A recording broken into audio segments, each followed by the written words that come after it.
अस्सलामुअलैकुम, आप देख रहे हैं नजम सेठी शो। मैं हूं सैयद आयशा नाज, मेरे साथ मौजूद है नजम सेठी साहब। अस्सलामुअलैकुम। नजम सेठी साहब, पाकिस्तान में सियासत की जो भी हरकत है वो अपनी जगह पर, लेकिन जिस तेज़ी से पाकिस्तानी पॉलिटिक्स में हरकत आज हुई है, इससे पहले इस तरह से नहीं थी। पहले दिनों पे बात जा रही थी और लग रहा था मामला बड़ा ही ठंडा पड़ा, स्लो है। आज तो इतनी तेज़ी से डेवलपमेंट्स हुई कि मैंने सवाल ही आपसे ये करना था कि वज़ीर आज़म इमरान खान ने जो अपने जलसे में सरप्राइज़ की बात की थी और कहा था कि बैनुल-अक़वामी साजिश उनके खिलाफ हो रही है, वो तो अब यूँ लग रहा है कि बैनुल-अक़वामी साजिश उस्मान बुज़दार साहब, वसीम अकरम प्लस के खिलाफ हो रही थी और पंजाब के लिए हो रही थी। वो यूँ कि उस्मान बुज़दार साहब के इस्तीफ़े की खबरें हैं, उनसे इस्तीफ़ा ले लिया गया है और वज़ारत आला के लिए पाकिस्तान तहरीक-ए-इंसाफ ने चौधरी परवेज़ इलाही साहब को नामज़द कर दिया है। जबकि दूसरी तरफ हम देख रहे हैं कि अपोजिशन ने भी बैप उनके 4 अरकान को साथ बिठा के प्रेस कॉन्फ्रेंस कर ली और बैप उधर चली गई। इससे पहले शाहजैन बुगटी भी इधर आ चुके हैं। ये तो अपोजिशन की अचीवमेंट है। हुकूमत ने पंजाब की सतह पर इस चेंज का ऐलान करके क्या अपोजिशन के लिए पार्टी ऊपर कर दिया है?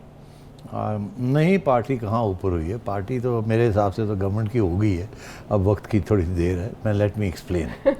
मैं इन चीज़ों से मायूस नहीं होता हूँ। अच्छा। मेरा तज्जिया जो है ना, उससे मायूसी की गुंजाइश नहीं होती, ना खुशी की ना मायूसी की। अच्छा। इसलिए मैं तो एक जैसे फिजिशियन है ना वैसे तबीब। अब बात यह है कि आयशा, प्राइम मिनिस्टर साहब की स्पीच फिर बाद में बात कर लें। यस यस, बट लेकिन ये जो आज के डेवलपमेंट्स हैं इनको ज़रा पहले कर लें।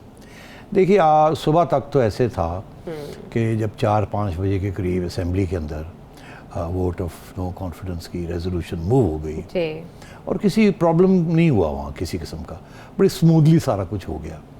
तो उस वक्त तो यही तवक्को थी, बस जी अब गेम ओवर, क्योंकि अब 7 दिन के अंदर अंदर वोट ऑफ नो कॉन्फिडेंस हो जाएगा और सारे MQM और PMLQ जो है जिस किस्म की वो बातें कर रहे थे, उससे यही वाज़ेह हो रहा था कि हमारे 90% मसले हल हो गए हैं।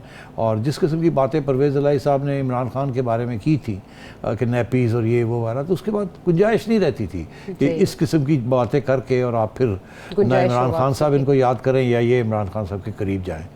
मगर सियासत तो फिर उसमें इमरान खान साहब भी उस हमाम में नंगे हैं, हालांकि वो कहते हैं कि नहीं मैं तो नंगा नहीं हूँ, मगर वो पता यही चलता कि आखिर में सारे नंगे हैं। अब वो किंग की तरफ तो नहीं जा रहे। हाँ, तो अब ये हुआ कि फिर उसके बाद एकदम खबर आ गई कि खान साहब ने याद कर लिया है परवेज़ इलाही साहब को और परवेज़ इलाही साहब जो है वो जा रहे हैं मिलने के लिए। और फिर ये खबर आई कि चौधरी शुजात साथ नहीं जा रहे। वो भी एक बड़ी दिलचस्प खबर थी, क्योंकि इस किस्म के जब फैसले होते हैं तो उस वक़्त चौधरी शुजात साथ होते हैं। और तो ये पता लगा कि जी चौधरी परवेज़ इलाही साहब अकेले ही अपने एक साहिबजादे के साथ जा रहे हैं वहाँ। और इमरान खान साहब ने उनको कहा कि आपको चीफ मिनिस्टर बना देते हैं और साथ ही ये अनाउंसमेंट कर दी कि अपने बुज़दार साहब जो हैं उनका रेजिग्नेशन ले लिया है और ऑफिशियली अनाउंस कर दिया कि इज़ रिज़ाइन। इसका मतलब है कि ये अब एक नया चीफ मिनिस्टर बनेगा। और वो जो सुबह vote of no confidence launch हुआ था पंजाब में जिसमें चौधरी परवेज़ इलाही का पूरा हाथ था। अच्छा। और बिल्कुल 100% उनका हाथ था, इसीलिए चाय बिस्किट भी दिए गए। इसलिए चाय बिस्किट भी दिए गए। अब चौधरी परवेज़ इलाही ने ऐसा काम किया जिसके साथ बुज़दार साहब की छुट्टी हो गई और वो वोट ऑफ नो कॉन्फिडेंस फारग हो गया। अब एक वोट ऑफ कॉन्फिडेंस लेना है। अच्छा। और वो बुज़दार साहब की जगह पे चौधरी साहब खड़े होंगे वो चीफ मिनिस्टर, और उनको 172 मेरा ख्याल नहीं 100 कितने 186 जी 186 है, क्योंकि 371 है इस तरफ ना। 186 वोट्स की ज़रूरत होगी, जो कि इस वक्त PTI के पास हैं। चौधरी साहब के 10 वोट्स उस पर गिन के, क्योंकि Q के भी वोट्स हैं ना उसके अंदर। तो ये सूरत हाल है। सेठी साहब, अलीम फैक्टर, जहांगीर फैक्टर, अब आइए ना फिर वहाँ आते हैं ना। तो अलीम फैक्टर और जहांगीर तरीन फैक्टर है। तो अब कुछ अरसे से हमें तो चौधरी साहब का इज़हार है, यही ख्याल है कि जहांगीर तरीन साहब को भी इमरान खान साहब वापस ले आएंगे। वो नाराज़ हैं, वो भी इनके लिए वोट डाल देंगे। अलीम खान भी इनके लिए वोट डाल देगा। तो उन्होंने अपनी कैलकुलेशंस की होंगी ना, या खान साहब ने कोई अश्योरेंसेस दी होंगी कि आप फिक्र ना करें, जहांगीर तरीन साहब को हम ले आएंगे, और आप फिक्र ना करें हम उनको भी ले आएंगे, अलीम को भी ले आएंगे। इसके बावजूद कि जहांगीर तरीन साहब के कुछ लोगों ने पहले ही अनाउंस कर दिया कि हम अपोजिशन के साथ हम मुज़ाकरात कर रहे हैं और हमारे बहुत से लोग हैं, हम तैयार हैं, जो हमें अच्छी टर्म्स मिलेंगी तो हम चले जाएंगे। तो तो ये इस किस्म की सिचुएशन के अंदर चौधरी परवेज़ इलाही ने बहुत बड़ी एक रिस्क लिए। और वो रिस्क यही लिया कि जी अब इमरान खान उनको 186 जो है वो करके पूरे करके देगा, जबकि वहाँ अगर बुज़दार साहब वोट ऑफ कॉन्फिडेंस लेते जाते तो उन्हें मिलना नहीं था।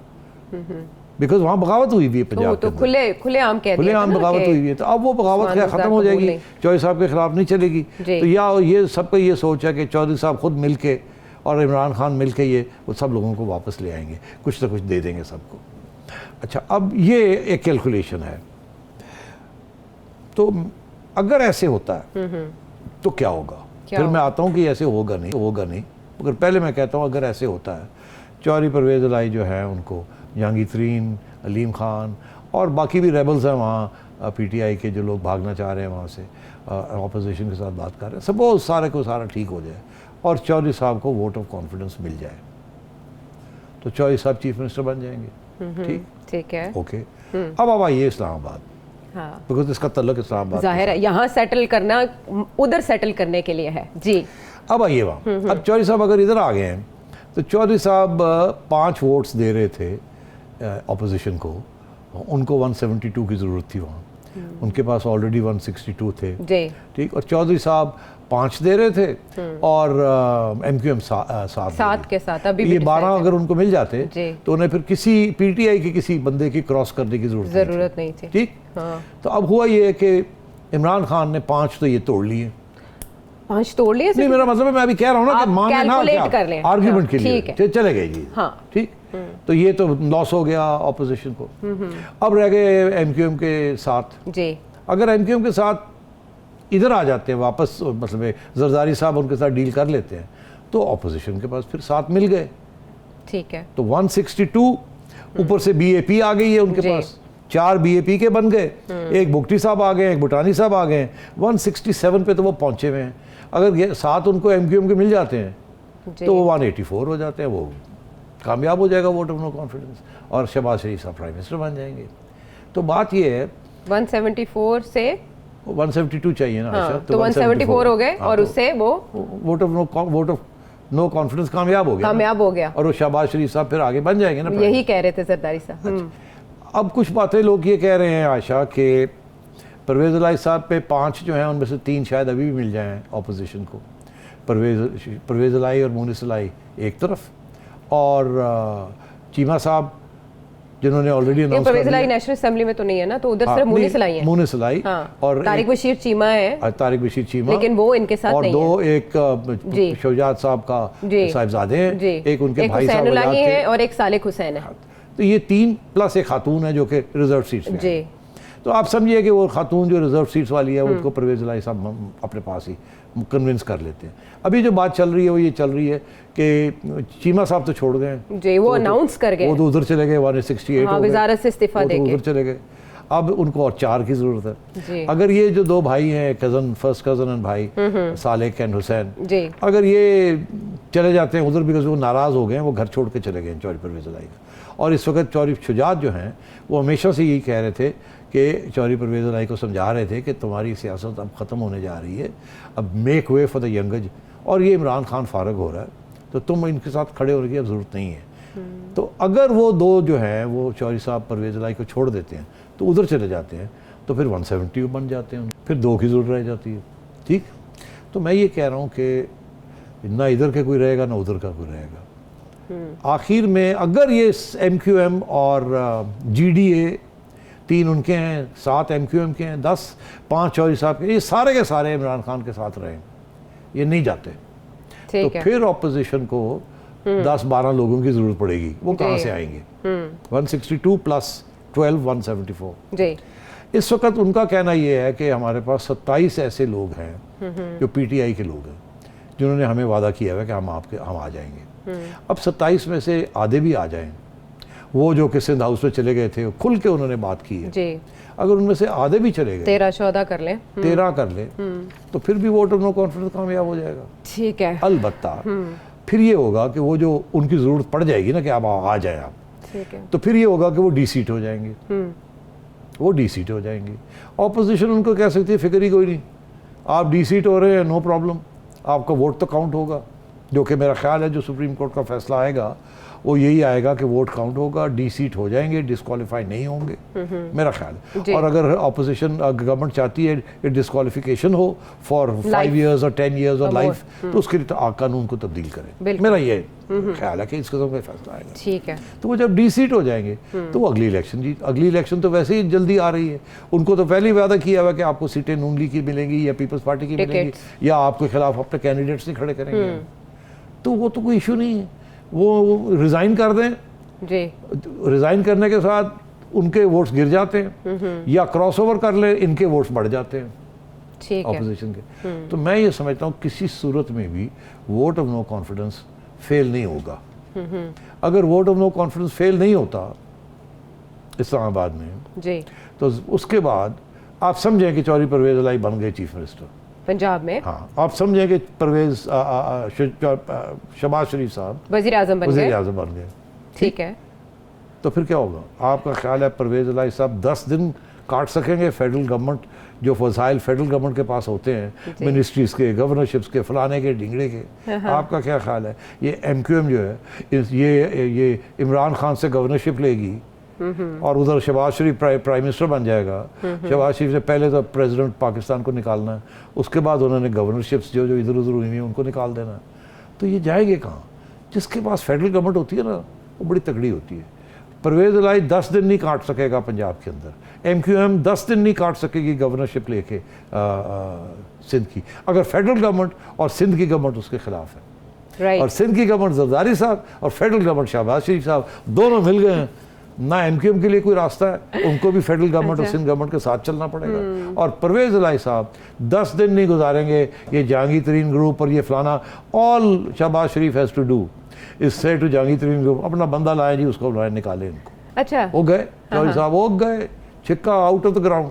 तो बात ये है, ये बातें अगर हम डिस्कस कर रहे हैं इस तरीके के साथ, तो यकीनी तौर पे चौधरी साहब को भी पता है कि क्या होने जा रहा है। लेकिन ऐसा तो नहीं है कि दोनों चौधरियों की राय तकसीम है, क्योंकि ऑपोजिशन के साथ जब इधर शहबाज शरीफ साहब का डिनर ठुकरा दिया था और उसके बाद जब मामलात इमरान खान साहब के साथ नहीं बने थे, तो अकेले चौधरी शुजात जा रहे थे जरदारी साहब से मिलने और मौलाना फजलुर रहमान साहब से मिलने, परवेज इलाही साहब उनके साथ नहीं होते थे। और अब सिर्फ परवेज इलाही साहब गए इतनी अहम मुलाकात के लिए, चौधरी शुजात उनके साथ नहीं गए। तो ये मैं आपसे कह रहा हूँ ना कि डिवीजन हो गई है। अच्छा, सादिक हुसैन साहब तो तरदीद कर रहे हैं। चौधरी शुजात नहीं गए, उनको लेके नहीं गए, चौधरी शुजात नहीं चाहते कि ये जाएं उधर। अच्छा, अब मेरा एक अपना एक कंस्पिरेसी थ्योरी है, बड़ी जरूरी है ना, तजियाकार हूँ, कंस्पिरेसी थ्योरी तो बनानी है ना। मैं ये आज प्रेडिक्शन करता हूँ कि ये ऐन मुमकिन है कि चौधरी साहब अभी इमरान खान साहब के साथ खड़े हैं ना। अच्छा, हाँ, खड़े हैं ना, कॉन्फिडेंस दे दिया उनको। ये वही चौधरी साहब है जिन्होंने कहा नैपीज चेंज कर की जी, यही कहा ना, इमरान खान की नैपीज। ये वही मुनसलाई है जो कहता था कि कभी नहीं छोड़ेंगे और फिर कहता था हम छोड़ रहे हैं और फिर अब जाके घूम के फिर आ गए। ये वही लोग हैं ना, इनके कोई दीन ईमान नहीं है, ये सियासतदान for the moment, political opportunism, मौका परस्ती। मैं ये प्रेडिक्शन करता हूँ कि ये ऐन मुमकिन है कि आखिरी दिन कुछ भी चौधरी परवेज इलाही अपने 5 के 5 लेके और अपोजिशन के कैंप में जाके बैठ जाए। अच्छा, और उस वक्त ये ऐलान हो कि हम इनके खिलाफ वोट डाल रहे हैं या डाल दिया आपने, और उधर वोट ऑफ कॉन्फिडेंस चौधरी साहब कहे आए जी मेरा वोट ऑफ कॉन्फिडेंस लें, वहाँ PTI के वोट नहीं पड़ेंगे, नून लीग के वोट पड़ जाएंगे और जहांगीर तरीन ग्रुप के वोट पड़ जाएंगे और चौधरी साहब बन जाएंगे चीफ मिनिस्टर। राइट, आप मेरी बात समझ रहे हैं? ठीक है। तो ये बिल्कुल ऐन मुमकिन है कि चौधरी साहब परवेज इलाही साहब चीफ मिनिस्टर बन जाए पंजाब के, और वो नून लीग के चीफ मिनिस्टर हों और PTI के चीफ मिनिस्टर ना हों। आज ऐसे लग रहा है कि वो PTI के चीफ मिनिस्टर हैं, मगर अगर इस्लामाबाद में उलट गई गेम तो फिर चौधरी साहब को ये देखना पड़ेगा कि वहाँ गेम उलट रही है कि नहीं। इसका मतलब और उससे पहले उनको पता लग जाएगा यहाँ गेम जो है हाथ से निकल गई है। हाँ। PTI के 10 लोग जा रहे हैं तो फिर हम भी चले जाते हैं और वहाँ डील कर लेते हैं। इस वक्त जो प्रॉब्लम चल रही थी ना आयशा, कि चौधरी साहब जो थे इधर उधर क्यों डामक डोल हो रहे थे। ये नून लीग के ऑफर में क्या कबाहत थी जो एक्सेप्ट उसी की तरफ एक ही चीज़ थी, मान गई ये नून लीग कि आपको चीफ मिनिस्टर बना देंगे। सवाल ये था, चौधरी साहब कह रहे थे 1.5 साल के लिए। अच्छा, नून लीग कह रही थी नहीं 1.5 साल नहीं, हम तो जल्दी इलेक्शन चाहेंगे तो 3 महीने कर लें। उन्होंने कहा नहीं 1.5 साल। उन्होंने कहा अच्छा चल 6 महीने कर लें आप। उसके बाद आप मेहरबानी करें डिसॉल्व करनी पड़ेगी और हम चाहेंगे इलेक्शन हो जाए। तो हम अब वहाँ बात आके रुकी हुई थी।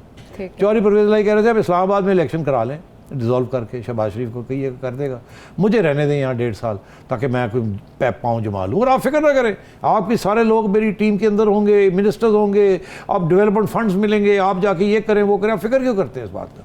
अब आप जब चाहेंगे मुझे गिरा सकते हैं, तो मुझे बनाए ना, तो मैं आपका ज़बरदस्त काम करूंगा। मैं अपने 10-12 है, मैं कुछ 10-12 से 15-20 बना लूंगा, तो क्या फ़र्क? जैसे स्पीकर बन गए थे वैसे हाँ, कुछ और कुछ, तो आपको क्या फ़र्क पड़ता है यार? वो आगे से कहते थे नहीं आपके पास 10 सीटें, इससे ज़्यादा नहीं आपने लेनी और 6 महीने से ज़्यादा नहीं रहना। वो कह रहे नहीं मुझे 20 एक करने देते हैं, कुछ थोड़ी बहुत जोड़ तोड़ मैं भी बना लूँ अपनी पार्टी छोटी मोटी, और मैं भी इलेक्शन लड़ लूँ। और तो ये खाता चल रहा था। मेरा ख्याल है कहीं ना कहीं कॉम्प्रोमाइज़ हो जाएगी। और आखिर में ये जो सारा अर्थक्वेक आया ना, ऐसे 24 साहब इधर गए, मैंने 2 चीज़ें नोटिस की। बॉडी लैंग्वेज भी बड़ी इंपॉर्टेंट होती है अगर आपके पास कोई अंदर की खबर भी हो तो। कल जब ये मिलने गए हैं ना शाह महमूद कुरैशी, परवेज़ खटक, असद उमर साहब, परवेज़ इलाही को, जी जी, तो मैंने इनकी बॉडी लैंग्वेज देखी जब ये बाहर आए बात करने के लिए। तो परवेज़ इलाही टेंस थे बड़े, और ये लोग दोनों थे, तीनों बड़े खुश नज़र आ रहे थे। पहली दफ़ा मैंने देखा बाहर निकल के स्माइल्स, तो मैंने कहा इसका मतलब है कुछ हो गया है। परवेज़ इलाही साहब ने भी पूरा हाँ नहीं किया, मगर इशारा दे दिया इनको, मगर अभी इन्होंने अनाउंस नहीं किया। तो मुझे फिर इसी चीज़ की इंतज़ार थी कि वो क्या चीज़ है जिसकी वजह से इतने ये खुश गए हैं। उसके बाद खान साहब ने याद कर लिया और परवेज़ इलाही साहब उठ के चले गए। अब उस वक्त जिस वक्त लाहौर से ये छोड़े और जब तक परवेज़ इलाही साहब खान साहब के पास नहीं पहुँचे, इसमें 1 दिन लग गया ना। अब परवेज़ इलाही साहब ने इसके दौरान क्या फ़ैसला किया है, किसके साथ कंसल्टेशन की है और क्या हुआ है, ये बाद में मैं आपको बताऊंगा। अभी अच्छा, नहीं, जरदारी साहब के साथ तो नहीं कंसल्टेशन? नहीं, जरदारी साहब के साथ कोई कंसल्टेशन, यही कंसल्टेशन इधर उधर होती रहती है। अच्छा, तो अब मेरा ख्याल है कि ये एक गेम शुरू हो गई है नई। बार्गेनिंग पावर के लिए तो नहीं है ये? बार्गेनिंग पावर, चौधरी साहब तो बार्गेनिंग पावर के लिए जाहिर है, और खान साहब को भी तसल्ली देने के लिए कि आप अभी हैं, ऐसी कोई बात नहीं है, कोई ऐसे कदम ना उठा लें जिसके साथ और ना कोई मसला बन जाए, रिमेन कॉन्फिडेंट। तो अब देखना है, देखिए आगे क्या होता है, बस इससे ज़्यादा मुझे मत पूछें। ठीक है, आगे क्या होता है यही तो सबसे बड़ा सवाल है इस दौर में, $1 मिलियन क्वेश्चन। लेकिन जहाँ तक ये बात हो रही है कि इमरान खान साहब ने इतना बड़ा डिसीजन लेकर अपने वसीम अकरम प्लस को जो आउट किया है, और दूसरी तरफ हुकूमती वज़रा उनके जाने पर भी खुश हैं। ये पहली बार हो रहा है कि इस रुखसती पर खुशियाँ मनाई जा रही हैं। हालांकि उस्मान बुज़दार साहब तो उन्हीं के वज़ीर आला थे, उन्हीं के वसीम अकरम प्लस थे, और पंजाब में वो तब्दीली ला रहे थे खामोशी के साथ, बेशक वो अंडर ट्रेनिंग थे। इस चेंज के बाद ये इस सियासी जंग की पहली शहादत इसको समझा जाए। इस जंग के बाद मज़ीद क्या होने जा रहा है, सेठी साहब का तजिया बाकी है, ब्रेक के बाद आते हैं।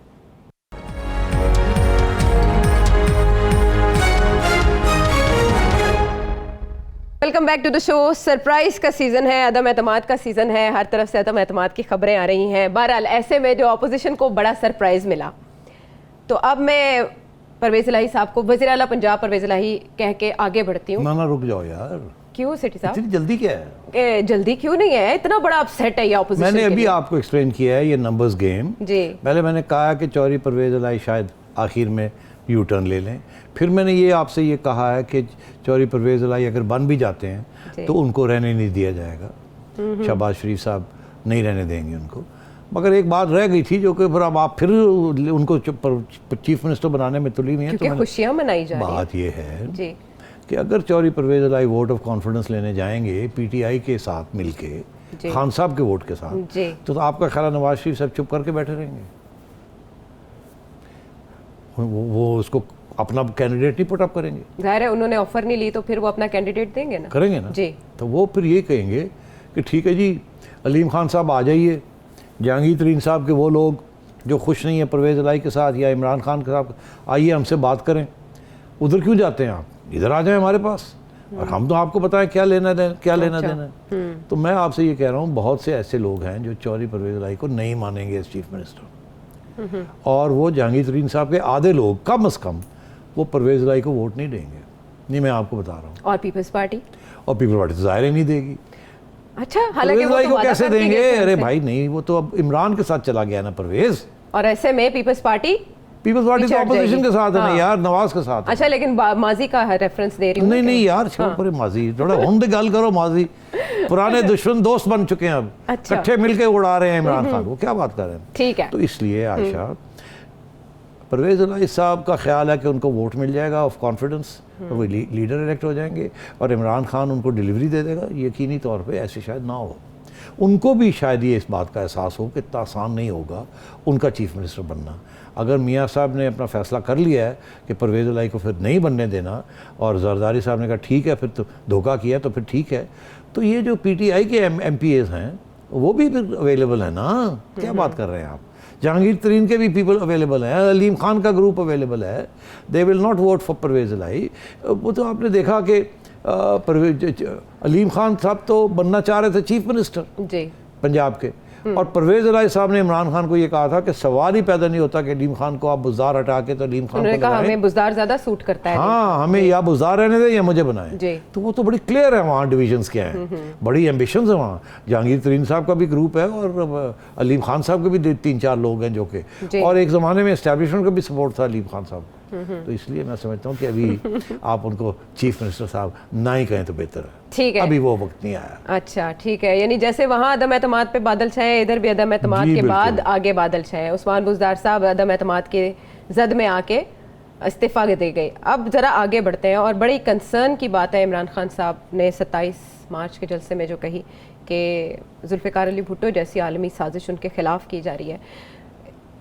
टॉप सिक्योरिटी एजेंसीज़ के होते हुए एक मुंतखब वज़ीर-ए-आज़म के ख़िलाफ़ कौन साजिश कर रहा है? और वज़ीर-ए-आज़म के पास जो ख़त था, आपने अपने ट्वीट में जिक्र किया कि आपके पास उसकी कॉपी और वो पब्लिक डोमेन में है। सेठी साहब, किसने लिखा वो ख़त, क्या है वो ख़त? अच्छा, आप देखिए, बड़ी इंटरेस्टिंग बात है कि खान साहब ने ख़त को ऐसे ऐसे किया, मगर पढ़ के नहीं सुनाया, ना ही बताया कि किसने लिखा है और कहाँ से आया है और उसमें क्या लिखा है। सवाल ये है कि एक साजिश है। अच्छा, बात यह है कि अगर इस किस्म की कोई चीज़ होती है, एक फॉर्मल कम्युनिकेशन होती है हुकूमत को, तो उसमें दो उसके पहलू होते हैं। अगर इस किस्म की कोई चीज़ हो जो इतनी ख़तरनाक है, ख़तरनाक है, जैसे खान साहब कह रहे हैं इतनी बड़ी साजिश हो रही है, तो फिर उसकी लाजिम है कि आप पार्लियामेंट के अंदर, अगर आपने सामने नहीं रखनी किसी के, तो इन कैमरा आप पार्लियामेंट को ब्रीफिंग दें।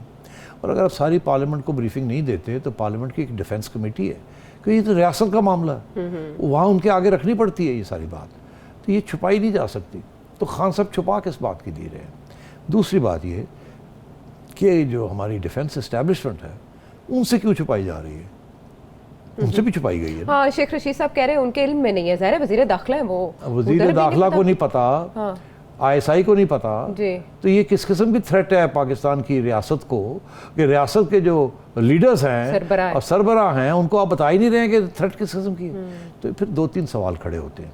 एक तो ये है कि ये सरासर झूठ है, ये ड्रामाबाजी है। दूसरा ये है कि ये थ्रेट नहीं है, इसको बनाया गया थ्रेट, इसकी कोई ख़ास अहमियत नहीं है इस ख़त की, इसीलिए ये ख़त जो है इसको आगे डिस्कस भी नहीं किया गया कहीं, क्योंकि इसकी कोई ख़ास अहमियत ही नहीं थी। ठीक, तो अब ये क्या चीज़ हो सकती है जो कि इन्होंने डिफेंस इस्टेब्लिशमेंट को नहीं दिखाई, उनसे मशावरत नहीं की, नेशनल सिक्योरिटी काउंसिल में ये डिस्कस नहीं हुई, पार्लियामेंट डिफेंस कमेटी में ये डिस्कस नहीं हुई?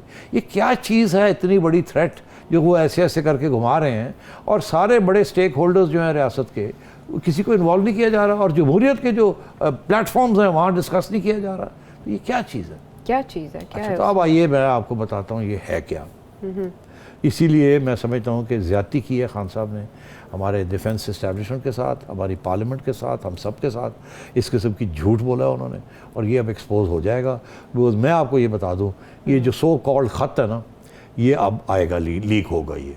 अच्छा, ये मैं आपको बता दूं उसमें है क्या, कहाँ से आया है, और ये लीक होगा एक दफ़ा नहीं 100 दफ़ा। अच्छा। और खान साहब ये कह नहीं सकेंगे कि ये मान नहीं सकेंगे, बिकॉज खान साहब ने एक एक्सरसाइज करवाई है जिसके बेसिस के ऊपर ये ख़त आया है, ये जो भी है। अब दो चीज़ें हैं, ये ख़त है या कोई मेमो है।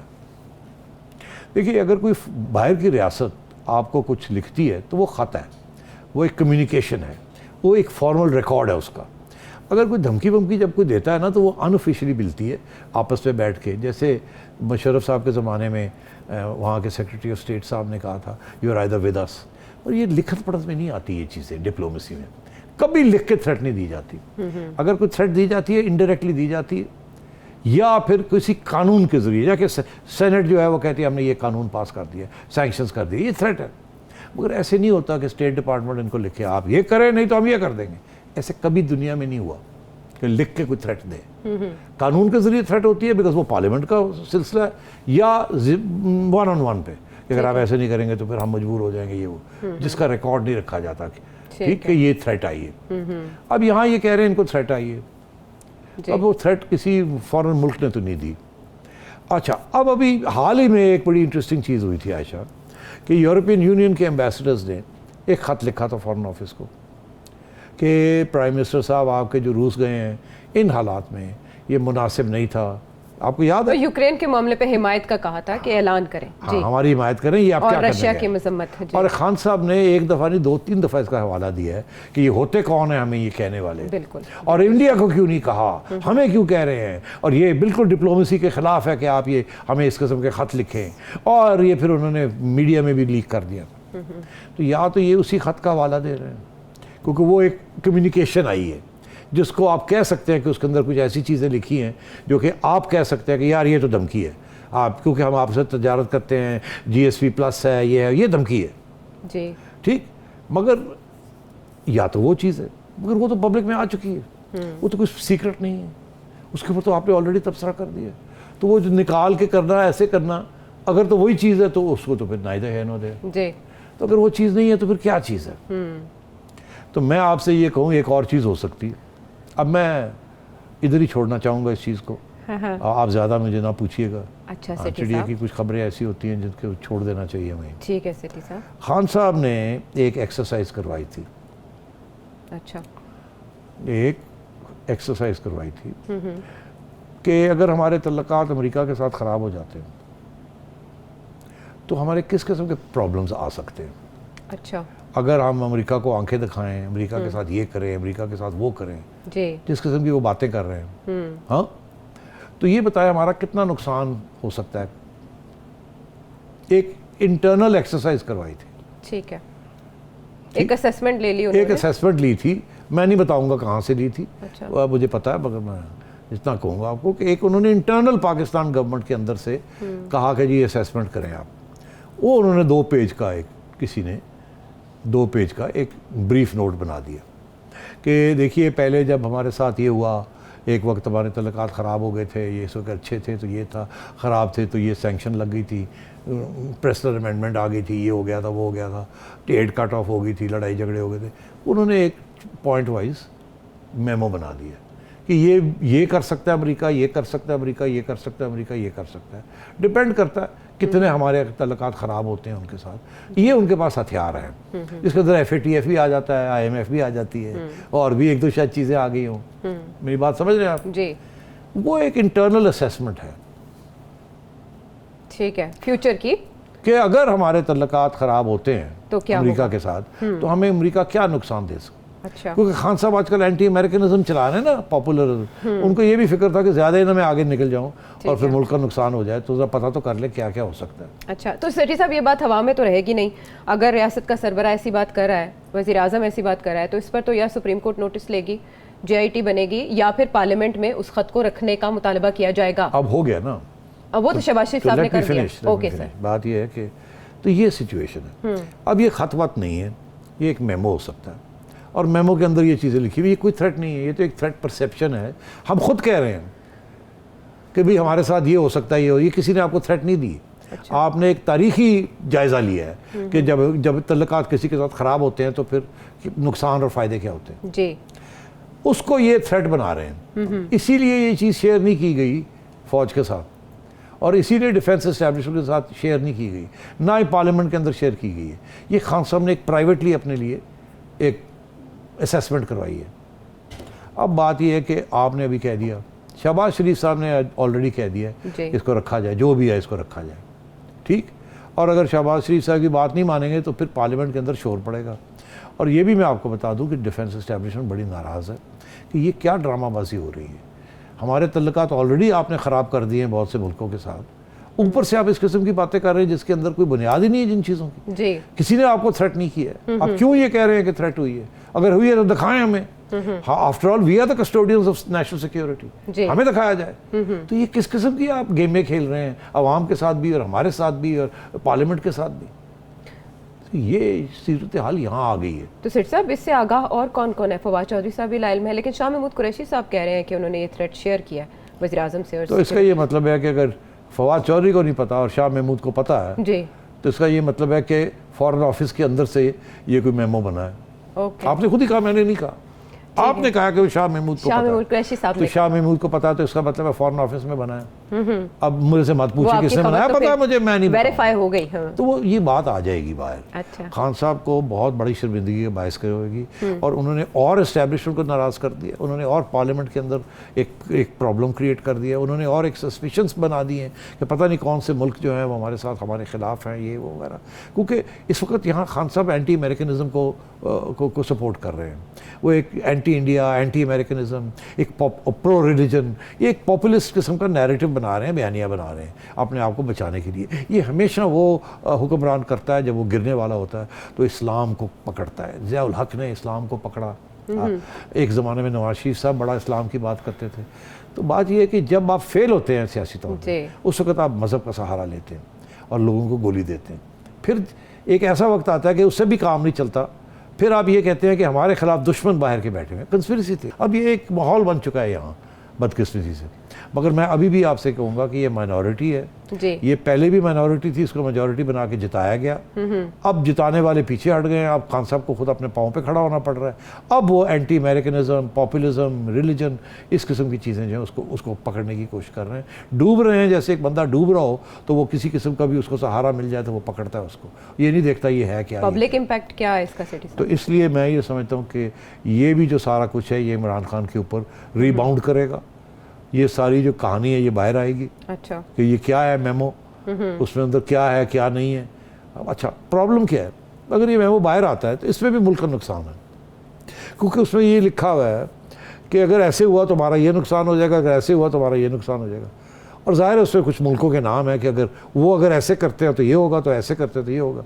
तो ये भी हम नहीं दिखाना चाहेंगे ना किसी को कि हम सोच रहे हैं कि अगर आप हमारे साथ ये करेंगे तो ये हो जाएगा। तो ये बाहर निकलता है तो नुकसान है मुल्क का, नहीं निकलता तो ये बिल्कुल ही नुकसान है। बिकॉज ना पार्लियामेंट को पता है कि क्या थ्रेट है या है भी थ्रेट ये नहीं है, ना इस्टेब्लिशमेंट को पता है ये क्या है, जो नेशनल सिक्योरिटी की इस्टेब्लिशमेंट है। तो खान साहब ने बड़ी ज़्यादती की है। ऐसे लगता है कि अपने आप को बचाने के लिए हर किस्म का हरबा इस्तेमाल करेंगे, खा उसके अंदर रियासत को नुकसान पहुँचे, खा उसके अंदर हुकूमत को, पार्लियामेंट को नुकसान पहुँचे, जमहूरियत को नुकसान पहुँचे। और अब आप देख लें, जिनके बारे में ये हॉर्स ट्रेडिंग करते थे और कहते थे ये करोड़ों रुपए दे दिए, अब देखिए किसी को गवर्नरशिप दे रहे हैं, किसी को चीफ मिनिस्ट्री देने के लिए तैयार हो गए। उन्हीं लोगों को जो इनको कहते थे आपके नैपीस चेंज होते रहे, उन्हीं लोग जो इनको, और इनके बारे में खान साहब की जो और शेख रशीद की जो बयानियाँ हैं वो अगर आप दिखाना शुरू करें तो घंटा लग जाएगा। एक दूसरे के खिलाफ ही क्या बातें कहते रहे माजी में और फिर मिलके भी बैठते रहे। तो इसलिए ये सारे का सारा ड्रामा जो है अब इस हमाम में खान साहब अलग नहीं है, वो भी नंगे हैं। ठीक है। और वही सेठी साहब वाली बात की सियासत में कोई बात हरफ आखिर नहीं होती और ना ही कोई मकाम आखिरी मकाम होता है। ब्रेक के बाद वापस आएंगे, बात का सिलसिला बढ़ाएंगे।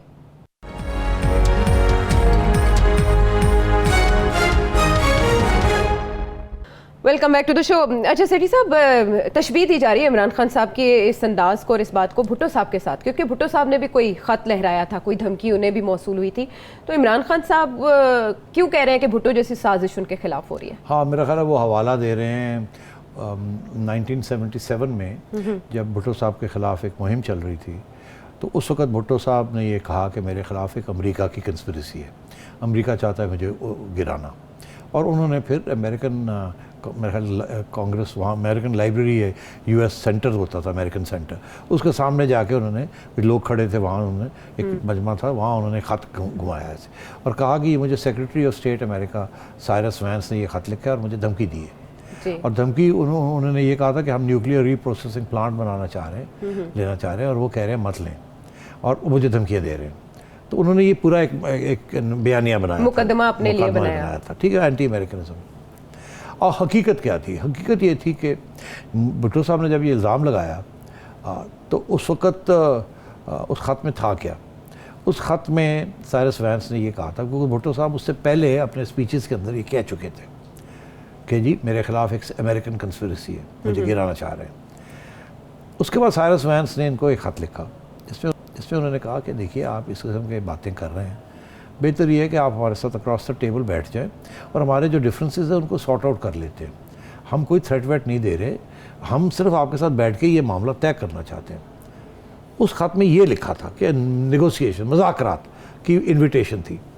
फिर ये हुआ कि जब भुट्टो साहब ने वो ख़त आ गया, उन्होंने फिर उसको घुमाया और कहा कि देखो जी मुझे थ्रेटन कर रहे हैं, थ्रेटन कर। पहले वो कहते थे कि ये कंस्पिरेसी कर रहे हैं, जब ख़त आया, ख़त में लिखा था मुज़ाकरात करें, कोई थ्रेट नहीं थी, इन्होंने कहा जी मुझे थ्रेट दी है। उसके बाद स्टेट डिपार्टमेंट में प्रेस सेक्रेटरी से पूछा गया कि जी ये क्या हुआ वहाँ, वो तो इल्ज़ाम लगा रहे हैं आपने थ्रेटन किया।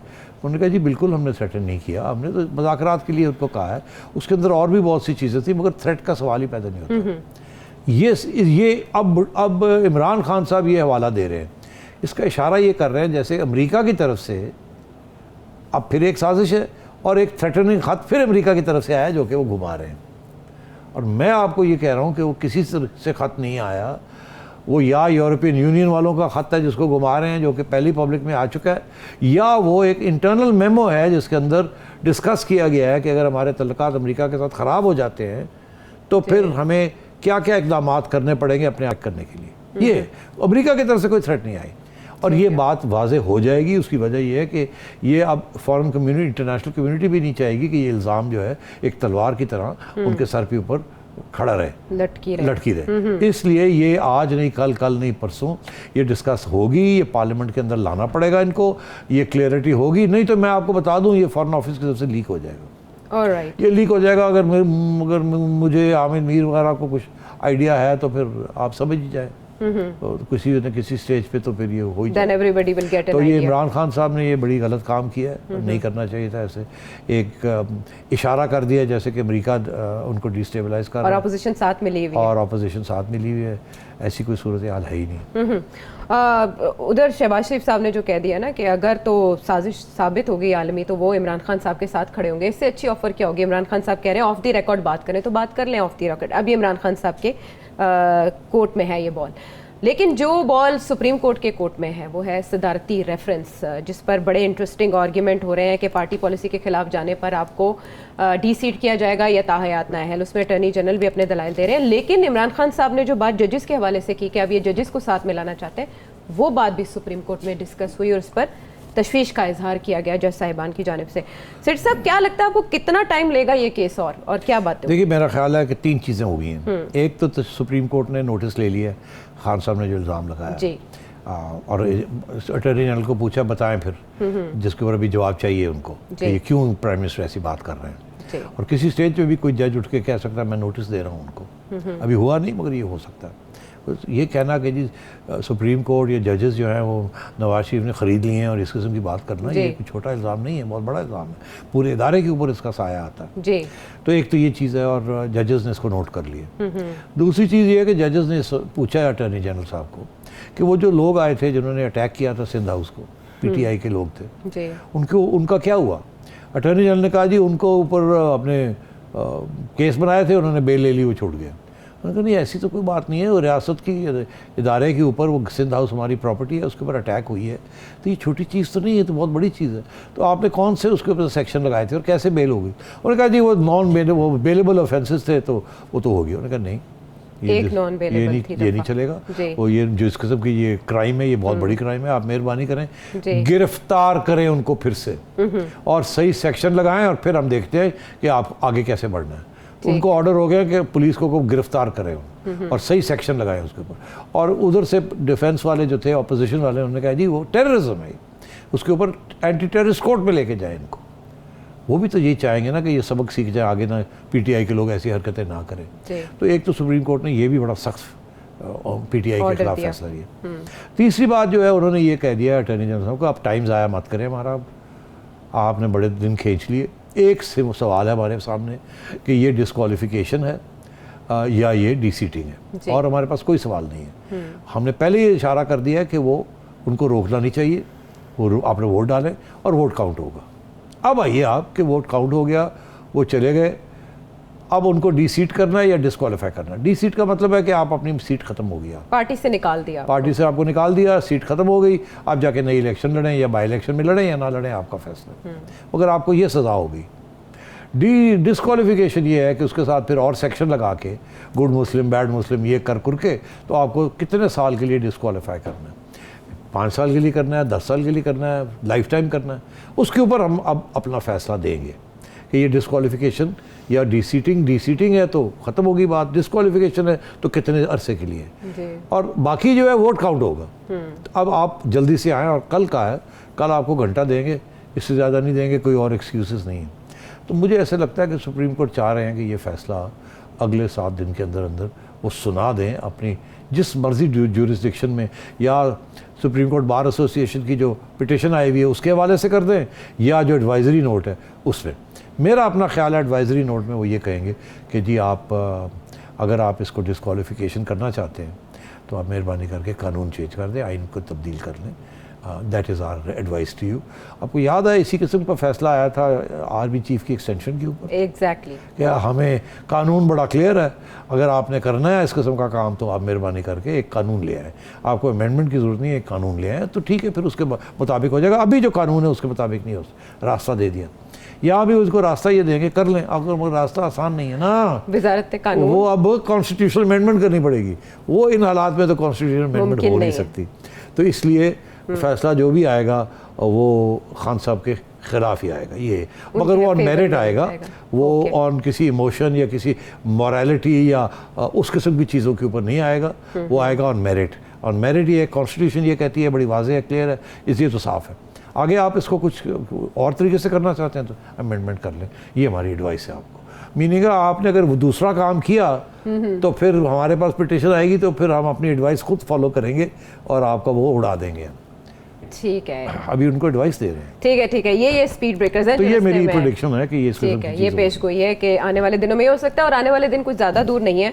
और सोशल मीडिया पर बताया जा रहा है इतने घंटे 24, 48, 72, ये जो टाइम लाइन है वो तो ख़त्म होने का नाम नहीं ले रही। लेकिन हम एक तरफ देख रहे हैं कि कौमी असम्बली का जो इजलास है वो 31 मार्च, और उसके बाद जब ये 3 और फिर उसके बाद 4 दिन वोटिंग का अमल अदम एतमाद पे वो मुकम्मल करना होगा। तो सेठी साहब ने सुप्रीम कोर्ट के हवाले से भी कहा है कि 7 दिन ज़्यादा से ज़्यादा इस मामले को लग सकते हैं कि इसकी तशरीह कर दी जाए, ये ओपिनियन दे दिया जाए उस पर। Interesting times ahead. आप अपने कोई भी क्वेश्चन सेठी साहब के सामने रखना चाहें तो वीडियो मैसेज के जरिए भेजिए। अपना ख्याल रखिए, अल्लाह ने के बाद।